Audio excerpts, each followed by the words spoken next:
Assalamualaikum warahmatullahi wabarakatuh. Nama saya Aditya Chandra Prakasa dari kelas MP4401. Di sini saya ingin memenuhi tugas dari Ibu Nova perihal mengenai ekonomi.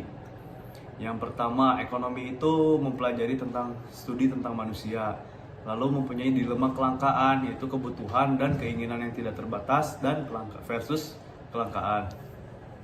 Lalu mengambil keputusan tentang alternatif yang memaksimalkan kepuasan dan manfaat di antara sumber daya yang menakutkan.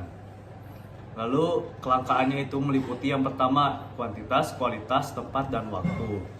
Lalu ada ekonomi yang merupakan pilihan berdasarkan kebutuhan dan keinginan yang tidak terbatas. Seseorang jadi harus membuat pilihan yang bersifat individu atau kolektif. Lalu ada pula beberapa masalah dalam studi ekonomi. Yang pertama, alokasi sumber daya yang langka. Yang kedua, barang ekonomi. Yang ketiga, barang gratisan. Yang keempat, apa yang akan diproduksi dan berapa banyak. Yang kelima, bagaimana cara memproduksinya. Dan yang terakhir, untuk siapa barang dan jasa tersebut diproduksi.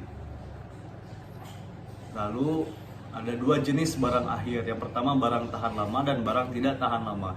Yang pertama, barang tahan lama contohnya seperti TV, peralatan rumah tangga. Lalu ada pula barang yang tidak tahan lama, contohnya seperti makanan segar.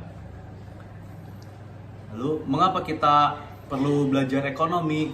Ekonomi memiliki beberapa manfaat. Yang pertama, membuat kita berpola pikir rasional untuk membuat keputusan, di antaranya berupa alternatif.